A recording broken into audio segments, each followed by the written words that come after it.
நாட்டுக்காக உழைப்பதற்கே அண்ணா பிறந்தார். பொது நலத்தில் தானே நாள் முழுக்க கண்ணா இருந்தார் அப்படின்ட்டு எம்ஜிஆர் அவர்கள் ஒரு பாட்டு ஒன்று பாடியிருக்கிறாங்க, கேட்டிருப்பீங்க. அதாவது நயவஞ்சகன் அப்படின்னா அதே வந்தாங்க. என்னடா இவ்வளோ மோசமான ஒரு வார்த்தையை சொல்கிறேனே அப்படின்னு நினைக்காதீங்க. சினிமாவுக்கு வரும்போது ரஜினி, அப்போ அவர் தான் பீக்கில் இருந்தார். இப்போ அரசியலுக்கு வரும்போது எம்ஜிஆர் அண்ணா. இவனை வேறு அண்ணா அண்ணான்னு கூடுவாங்களே இவங்க பார்ட்டி ஆளுங்க, அதை வேறு போட்டு இப்போது தாங்கி நிற்கிறாங்க. ரெண்டு இடே இது அண்ணா அதுவும் அண்ணாவா உங்களுக்கு அப்படின்ற மாதிரி. நான் மனுஷன் பானா. அப்படிப்பட்ட பரந்தூருக்கு போய் அந்த மண்ணில் நின்று அந்த மக்களுக்காக கேள்வி கேட்டதும் இதே அண்ணா அவர்கள் பிறந்த காஞ்சிபுரம் மாவட்டம் தான். ஏன்டா அண்ணாவை பற்றியெல்லாம் பேசுறதுக்கு என்னடா இருக்குது உனக்கு? கூத்தாடி அப்படின்ட்டு கிண்டல் பண்ணுறாங்களாம், தற்குறி அப்படின்ட்டு கிண்டல் பண்ணுறாங்களாம். எப்படிடா கிண்டல் பண்ணாமல் இருப்பாங்க? செய்கிற வேலைங்கள்லாம் அந்த மாதிரி வேலைங்க தானே. என்ன பண்ண நீ மக்களுக்காக? 41 பேரை சாவடிச்சிட்டு 41 குடும்பத்துக்கு 20 லட்ச ரூபா கொடுத்த. அதுக்கு முன்னாடின்னா ஒரு 10 கோடி ரூபா செலவு பண்ணியிருப்பியா? ஒரு படத்துக்கு வாங்குகிற பணம் 250 கோடி 200 கோடி. இதை வந்து கொடுக்க ஆரம்பித்தாங்க பாருங்கள், அவனுங்கள உதைக்கினாங்க. அப்படி போய் நடிப்பாங்க இவன்லாம். போய்ட்டு அப்படியே அண்ணா அண்ணா அண்ணா அண்ணான்னு காலில் விழுவான் முன்னாடி. இப்போ வந்து திமுக வந்து மோசமானவங்க, திமுக வந்து ஊழல், திமுக வந்து குடும்ப அரசியல், திமுக வந்து கேவலமானவங்க, பெண்களுக்கு பாதுகாப்பு இல்லை கேட்டால். இன்னைக்கு ஒரு பெரிய மனவேதனைக்கு அப்புறம் இந்த மக்கள் சந்திப்பு நிகழ்ச்சிக்கு வந்திருக்கிறதும் அதே அண்ணா அவர்கள் பிறந்த காஞ்சிபுரம் மாவட்டம் தான். எல்லாருக்கும் வீடு கட்டி கொடுப்பாரான், எல்லா வீட்டுக்கும் ஒரு மோட்டர் பைக் வாங்கி கொடுப்பாரான். ஏன் அத்தனை பெட்ரோல் பங்க் நடத்துறியா நீ? பிளாஸ்ட்டு டேய்.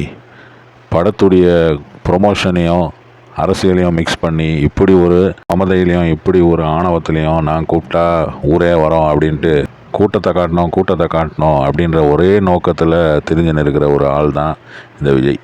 ஆனால் தற்குறி கூப்பிட்டதுனால வந்த கூட்டம் மக்களை வந்து தற்குறின்னு சொல்கிறது அவ்வளோ நல்லா இல்லை. ஆனால் அவங்க பண்ணுற வேலைங்கள்லாம் அப்படி தானே வைங்க. ஒரு சில கிருமிங்க எல்லா இடத்துலையும் இருக்கும்ல. இவன் பார்ட்டியாயே இவனால் கண்ட்ரோல் பண்ண முடியாதுங்க. இவனுடைய கூட நிற்கிறவங்களே இவனால் கண்ட்ரோல் பண்ண முடியாது. இவன் தான் வந்து நாட்டை ஆள போகிறான்னு பேசினுக்கிறான். அதனால் நமக்கு எல்லாமும் கொடுத்த நம்ம மக்களுக்காக எல்லா நல்லதையும் செய்யணும், அதுவும் சட்டப்பூர்வமாக செய்யணும், அங்கீகாரத்தோடு செய்யணும், அதிகாரப்பூர்வமாக செய்யணும், ஒட்டுமொத்த தமிழ்நாட்டு மக்களுக்கும் செய்யணும், ஒரே மாதிரி செய்யணும், ஒரே எண்ணத்தோடு செய்யணும். தற்கூரி கூட்டத்தை கூட்டி வச்சுக்கிற அப்படி தாங்க ஊர் பூரா பேசுகிறாங்க. மக்களுக்காக நல்லது செய்யணும், மக்களுக்கு இப்படி செய்யணும், மக்களை அப்படி செய்யணும், அதிகாரப்பூர்வமாக செய்யணும், அதிகாரத்தோடு செய்யணும், அதிகாரத்தோடு வாழணும் அப்படின்றது தான் இவனுடைய ஒரே ஒரு நோக்கம். அந்த ஒரே லட்சியத்தோடு தான் நம்ம அரசியலுக்கே வந்திருக்கிறோம். அதனால தான் மக்களிடம் செல் அப்படின்னு சொன்ன அண்ணாவை கையில் எடுத்தோம். அவங்க சொன்ன மாதிரி மக்களை நோக்கி போகிறோம். ஆனால் மக்களிடம் செல்னு சொன்ன அண்ணாவை மறந்தது யாரு? அவ்வளோதான், டைலாக் மறந்துச்சு. ஒரு 18 செகண்டுக்கு பிரேக்கு. இப்படியும் அப்படியே திரும்பி பார்த்துனாரான். இந்த மாதிரி 2-3 தடவை ஆச்சு. டைலாக் எழுதி கொடுத்து சினிமாவில் பேசுகிறது இவனுக்கு புதுசு கிடையாது. ஆனால் அங்கே வந்து டப்பிங்கு, அங்கே வந்து க்ளோஸ்டு ரூமு, அங்கே இவனுடைய கம்ஃபர்ட்டில் பேசலாம். இங்கே இவ்வளோ பேர் முன்னாடி பேசும்போது உதறது போல இருக்குது. கொள்கையா அதனப்பா கிலோ என்ன விலை என்னன்னு கேட்குற அளவுக்கு அப்படி ஒரு கட்சியை ஒன்று நடத்திக்கிட்டு அந்த கட்சியினுடைய தலைவர் தமிழ்நாட்டு முதல்வர் சொல்றாரு நமக்கு கொள்கை இல்லையா. இந்த முட்டா பசங்க கூடயே பேசின்னு இருந்தால் நம்மளும் முட்டாள் ஆகிடுவோம் அப்படின்றது தான் வந்து எனக்கு இவனை பார்க்கும்போது தோணுது. இந்த அதிகார மமதை பிரமை இந்த மாதிரி ஆணவம் இந்த மாதிரி விஷயத்தில் இறங்கினதுனால கூட இருக்கவனுங்க வந்து நல்லா ஏற்றி விட்றானுங்க போகுது. அண்ணா நீதானான்ற அளவுக்கு ஏற்றி விடும்போது அப்படியே இவர் மருந்து நிற்கிறாரு. அதுதான் இவருடைய வாழ்க்கையில் நடந்து இருக்க மிஸ்டேக் அப்படி தான் நான் நினைக்கிறேன். எப்படி நமக்கு கொள்கை இல்லையா?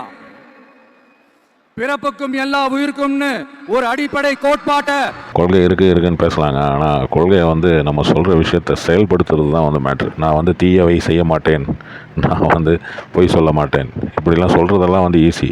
ஆனால் நடைமுறையில் அது நடக்குமான்றது தான் கஷ்டம். அதனுடைய 1% கூட இவனால் செய்ய முடியாது. திமுக வந்து ஒரு 30% செய்கிறாங்கன்னு வைங்க அவங்களுடைய கொள்கையில் இருக்க விஷயத்தை. அதுவே பெரிய விஷயம்.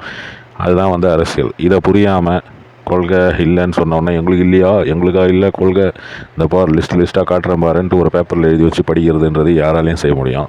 இந்த லூசு பையன் அதான் பண்ணுகிறான். நம்ம கட்சியினுடைய ஒரு முக்கிய கோட்பாட்டை அறிவிச்ச நமக்கு கொள்கை இல்லையா? கோட்பாடு அறிவிக்கிறது ஒரு பெரிய விஷயமாங்க. என்னடா இது டேய், ஏதோ பேசணுன்றதுக்காக திமுக தான் கதறாங்கன்னு இவன் சொல்கிறான். ஆனால் இவன் எங்கே போனாலும் இவன் தான் கதறான். எங்கே போனாலும் திமுக ஸ்டாலின் சிஎம் சார் அங்கிள் தாத்தான்னு சொல்லி இன்னும் அதையும் சீக்கிரத்துலேயே சொல்லிட்டு பாருங்க. இவன் தான் ஸ்டார்ட் பண்ணி விட்டாள். 2 கட்சிக்கு தான் போட்டி, ஒன்று தாவேக்கா இன்னொன்று திமுக அப்படியே ஸ்டார்ட் பண்ணி விட்டுட்டு இப்போ வந்து திமுக காரங்க கதறாங்களாம். அதை வந்து இவன் சொல்லுங்கிறான். எல்லாருக்கும் எல்லாமும் கிடைக்கணும், சமூக நீதி கிடைக்கணும், அந்த சமூக நீதி உண்மையான சமூக நீதியா இருக்கணும், சாதி வாரி கணக்கெடுப்பு நடத்தணும்னு ரொம்ப ஸ்ட்ராங்கா சொன்ன நமக்கு கொள்கை இல்லையா? எவ்வளோ பெரிய பஞ்ச் டயலாக். வீரபாண்டிய கட்டபொம்மன் வசனத்தோட பயங்கரமாக போச்சு. எதற்கு கேட்கிறாய் வரி? வகுப்பு சட்டத்தை எதிர்த்து அது வகுப்பு சட்டமா? ஏய், வக்கா ஃபேக்டரா அது? வக்கு சட்டம் தமிழில் சொன்னால் கூட வகுப்பு சட்டமாமே. முதல்ல போன நமக்கு கொள்கை இல்லையா? தன்னுடைய வழிகாட்டின்றதுனாலேயே தான் ஆரம்பிச்ச கட்சியினுடைய கொடியில அறிஞர் அண்ணா அவர்களை வச்சவர் எம்ஜிஆர். சும்மா வெங்காயம் கிண்டல் பண்ணுறாங்க. இப்போ வந்து எம்ஜிஆருக்கு எப்படி டப்பா அடிக்கிறான் பாருங்க. எம்ஜிஆர் வந்து இவருக்கு ரொம்ப பிடித்தமான ஒரு மாதிரியும், ஏன்னா ஜனநாயகன் படம் வருது இல்லை, அதுக்காக மட்டுமே வந்து இப்போ எம்ஜிஆர் கதையை இவ்வளோ ஓதினுக்கிறான். இனி இவங்க பார்ட்டி ஆளுங்கள்லாம் எம்ஜிஆர்ன்ட்டு இவரை தான் சின்ன எம்ஜிஆர் அப்படின்ட்டு ஒரு முத்திரை ஒன்று குத்துறதுக்கு ட்ரை பண்ணுகிறாங்க. ஆனால் இந்த பருப்புலாம் வேவாதுப்பா. ஆனா அறிஞர் அண்ணா அவர்கள் ஆரம்பிச்ச அந்த கட்சியை அதுக்கப்புறம் கைப்பற்றினவங்க என்னெல்லாம் பண்றாங்கன்னு, இதுதான் அந்த திமுகவுக்கு எதிரான கதறல். எந்த ஒரு விஷயத்தை பற்றி பேசினாலும் அதில் வந்து சுற்றி முற்றி கட்சியில் அது வந்து திமுகவில் வந்து உட்காந்துரும். இதே மாதிரி தான் பண்ணியிருந்தார் அண்ணாமலை. பிஜேபி எந்த ஒரு விஷயத்தை பற்றி பேசினாலும் அது கட்சியில் வந்து மீட் ஆகிற பாயிண்ட் பார்த்தீங்கன்னா திமுகவில் வந்து மழை பெய்யுது அப்படின்னா கூட, ஐயோ பின்ன ஏன் பெய்யாது, பின்ன இந்த மாதிரி ஆட்சி இருந்தால் ஏன் பெய்யாது அப்படி நான் சொல்லிதான் உங்களுக்கு தெரியணுமா என்ன? மக்களே, உங்களுக்கு தான் அது நல்லா தெரியுமே. யாரெல்லாம் ஊழலை பற்றி பேசுறது, யாரெல்லாம் வந்து திமுக விமர்சனம் பண்ணுறது அப்படின்றதுக்கு ஒரு வரைமுறையே இல்லாமல் போச்சு. தனிப்பட்ட முறையில் எங்களுக்கும் அவங்களுக்கும் எந்த பிரச்சனையும் கிடையாதுங்க. எந்த வாய்க்கா வரப்பு தகராறுலாம் எதுவுமே கிடையாதுங்க.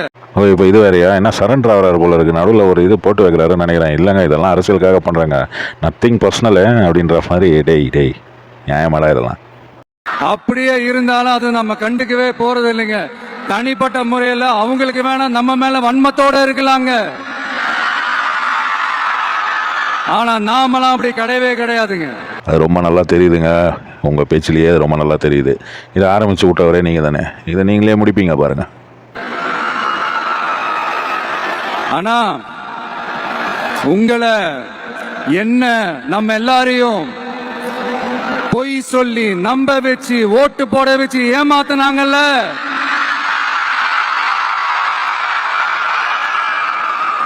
அப்படி ஏமாத்தி ஆட்சிக்கு வந்து நல்லது செய்யற மாதிரி நடிக்கிறாங்கல்ல, நாடகம் ஆடுறாங்கல்ல, அவங்கள எப்படி நம்ம கேள்வி கேட்காம இருக்க முடியும்?